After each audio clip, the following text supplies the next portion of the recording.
Hey guys, how are you? So wealthy money magicians. My name is Vangile Makwakwa, and if you've just joined us, welcome to the Wealthy Money Group. To all new members, I'm back to doing live videos now that I'm back in Thailand. For some reason, Thailand is the place that lends itself to me doing the solo live classes, right? But if you've just joined us, wait, let me type on the screen quickly. If you haven't already done so, definitely go and check out the wealthy-money.com/ebook and download the Creating Intentional Wealth workbook. Okay, so today's topic is based on yesterday's topic, actually, which is all about where we're talking about giving and taking and the law of reciprocity.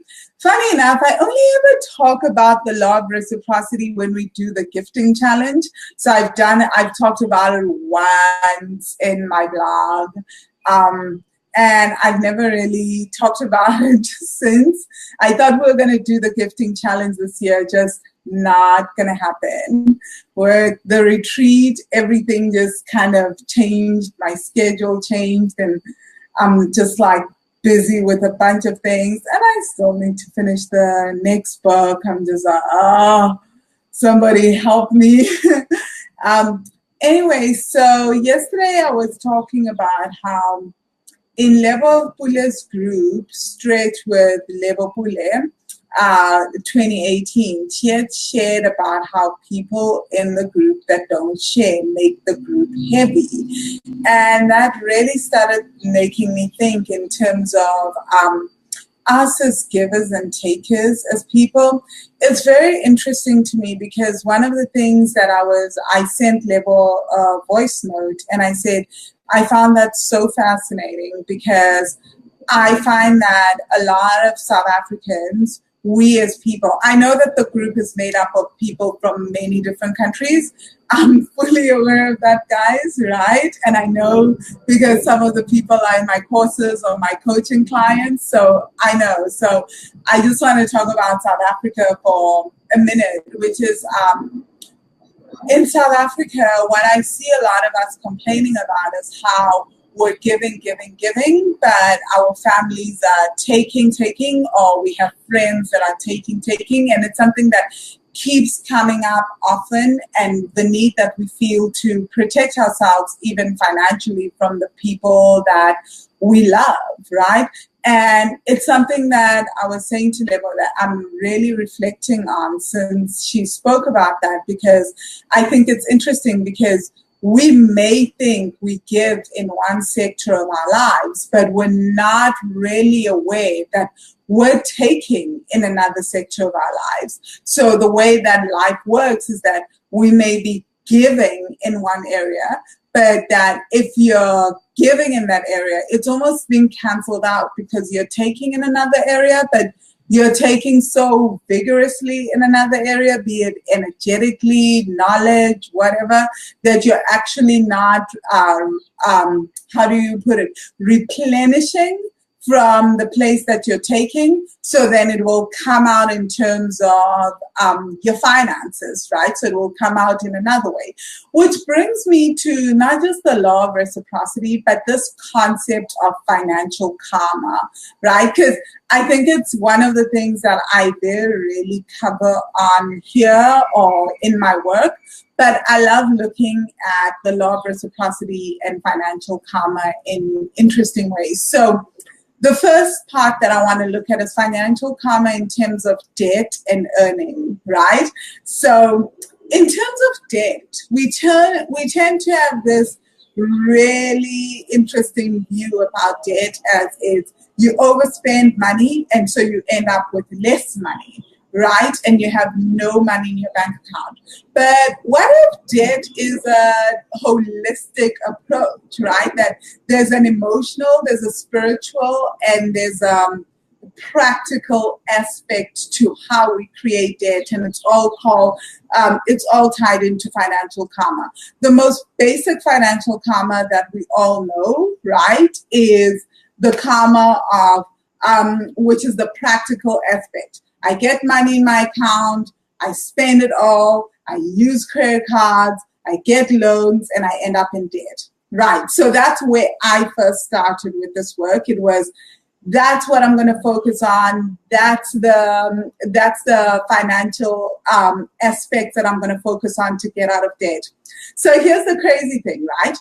I did that for 3 years, and I was making good headway paying off debt, right? It was like for 2.5 years, because I paid off my debt, my $60,000 in debt, in about 3.5 years done, right? So for the first 2.5 years, that was it. I was focusing on the practical aspects, and then I started on the work around the spirit of money and everything. Then, like, it hit me like a ton of bricks one day that this work that I do and that I've been called to do isn't just practical. It's emotional and also spiritual. So on the emotional aspect, and I was sharing this with the Money Magic students, I started to do something very intuitive that I didn't know about, but Michael Beckwith now speaks about, which is this concept of letting go emotionally, no longer allowing people to blame, no longer keeping the blame alive, right? So it's almost like when you're sending out these crazy emotional vibes, like you're sending out envy, you're sending out blame, all towards other people and frustration. And this is where giving comes in, right? So when you're giving, and yet every time you give, you think, oh, yes, like here is this person coming to ask me for money again. And you give, but you keep thinking about the things that you've given, and you keep listening to yourself. I give this, I give that, I gave this person this, I gave them this knowledge, I bought them textbooks, all these things. You know what? You're not doing yourself any favors, because you weren't giving. You were basically borrowing the person or using them as an insurance policy for the day when something wrong happens in your life. So when you give and then things go badly in your life, and then you go back to the people that you gave, and then you expect those people to be the ones to help you or to give right back in the same way that you gave. You know what? That's what banks do. That is not true giving. When banks do that, they openly call it a loan. So I prefer when I give to people, and my family will tell you, if I'm giving to you, I'm giving. But even Honey knows when I'm saying like, oh, I will do this for your life, and I'm giving, I'm very open. But when I'm loaning, I always go, guys, this is a loan, and I expect it back by X date. Please honor it. And luckily, I'm very blessed with my family. They do a lot of the work. My aunt has paid me as a coach. When I started out, my aunt was my first client. Then she had an amazing breakthrough. Now she's like totally financially free, 2 houses, all that. So I did the work with her, right? But so that has helped, that I've got family that does the Money Magic course, that does the work. Honey is in my courses, all that. So I can really sit and say, hey, this is me giving, and this is me giving alone. So here we go. The reason why it's important to do that is when we give, we need to be able to just give. When we don't, and then we keep ourselves in blame mode and we refuse to forgive those people, that's creating a debt in the universe emotionally, because we're keeping that energy of debt alive. We feel like others owe us. So because others owe us, that sense of owing and that sense of feeling of being owed must be mirrored in some way in our lives. And often for most of us, it comes up in our bank accounts. And I mean, there's a lot of other emotional reasons why that happens, because the emotion of blame, of not forgiving, has a really deep emotional impact on our lives, and has an emotional impact on our lives. And in my book, Heart, Mind, and Money, I go more in depth on how blame affects our financial behavior. And there's actually financial pieces to back this up and psychological pieces that I cite. So it's not just like out of the blue that I reach a lot of these conclusions. So that's the emotional aspect of giving and having expectations. So the best thing that I always say to everyone is when you give, truly give. And I know it's hard. And I teach this in the Money Magic course, how you can give to family and still, keep boundaries in place. But if you're not able to do that and you're not in my courses, then when you give to family, just give, just let it go, and make sure that within your heart, it's okay. Or I'll say no, That's the best thing that you can do for yourself, because when you're keeping that energy of, I did this for this person. Look at them driving that Mercedes and I'm suffering because I'm the one that gave up for their school fees. I'm the one that did this. I saw this in my own family, hey? So that's why I can talk to it, because I saw it happening with my mom. I saw it in my own family, that concept of, you feel like another person owes you, and the huge impact that it has in your life. So I'm speaking from my own family's experience. So those are some of the emotional impacts of debt. And then there's the spiritual impact, right? And this is my favorite, right? So it's what we're talking about, which is sometimes you may give in one area, but you're not aware that you're taking in another area, right? So one of the things that I always say to people is, if you find yourself creating massive debt. So here's the thing that I started to do. When I was heavily in debt at the 2.5-year mark, I think I had paid off about $15,000 in debt. So I still had another $45,000 to go. And I was sharing so one of the things I had to then do is look back at, where have I lied to people around money, and where have I stolen money? Now, you don't have to do this, right? But I shared how I used to have a client in the student group. I shared a few weeks ago how I used to have a client and I overcharged this client $5,000. Don't worry, this wasn't a coaching client. It was pre-coaching days. Didn't know better, right? So I charged this client $5,000 US dollars more. And a lot of that was to do with the fact that I was doing per hour billing and not doing value-based pricing. That's a story for another day. But anyway, I overcharged this client. And what I had to do was I had to go back and tell them.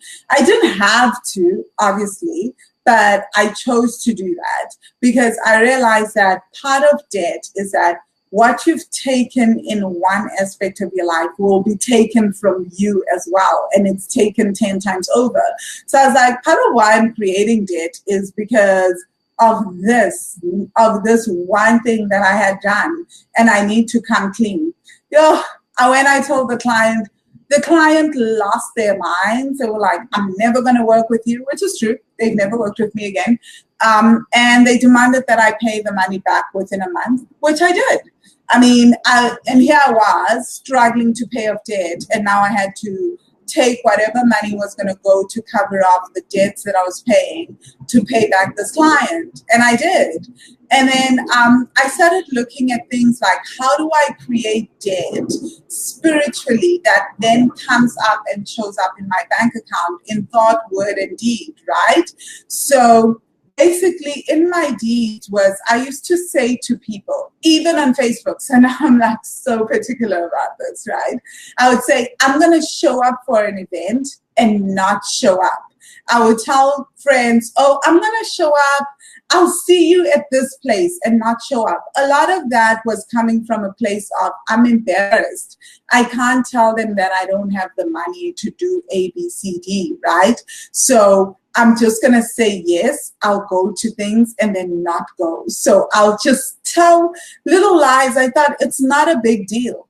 But you know what? That was me taking the truth from someone else. So something had to be taken from me, something that I valued as well. And at that time, it was my financial freedom, and I still value that, right? So it's like that was taken from me. And then I also started noticing, am I telling lies in, say, romantic relationships? So I had to clean up that. And it was a hot mess.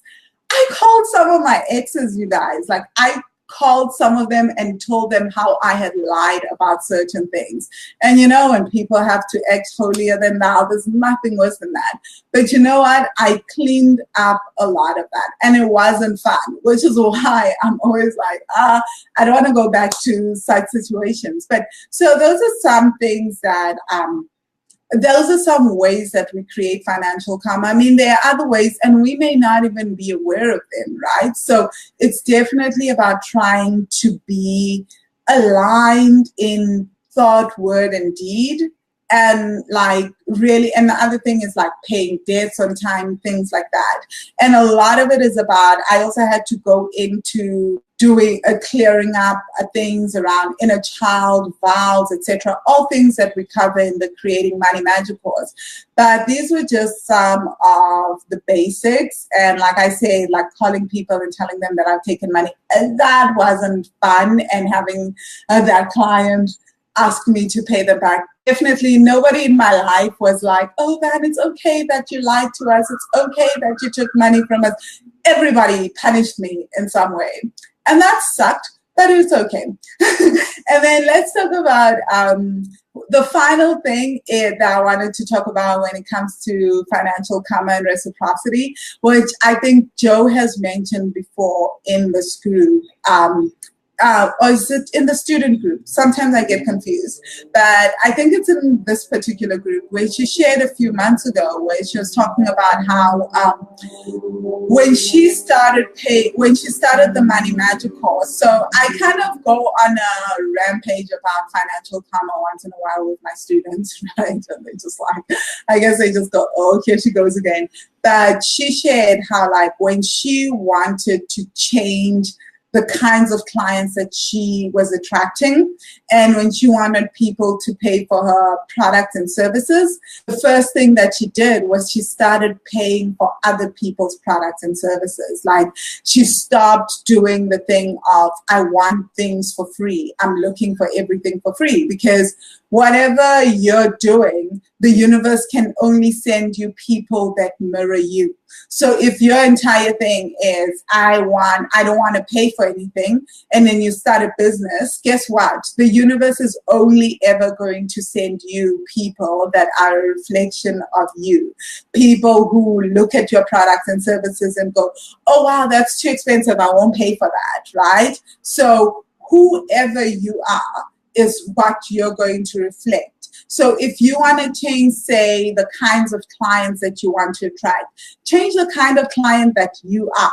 That is the best advice that I can do, because I've seen it in Wealthy Money as well, right? So for me, it was a big thing that, like, at first, when I started off in my first company, and I couldn't get anyone to pay me in my first company, right? Or to do anything. I couldn't get any clients to do anything. That's because in my mindset, I was like, I'm not going to pay for people. I'm going to swap services. I'm going to get people to work for free in return for shares. And then I'm going to swap services and trade services. Basically, my whole thing was hold on to money and never let it flow. And guess what? Everyone that I would go to asking to be a client would be like, I can swap, or maybe I can work for you and in return you do A, B, C, D for me. But it was never like, yeah, money here. So now the first thing that I do when I hire people, that's why I even have a strict policy of paying my family if I hire them for graphic design, or if I hire Honey to do branding work, all that, because that is really important. If I'm asking people to do favors for me, I become cognizant of their time. If I'm in a group and I'm in love with someone's content, I try to support them with just like something on the side. It doesn't have to be something major, right? I'm like, oh, they've got like a $10 ebook. I'll go and I'll get that and I'll figure it out, right?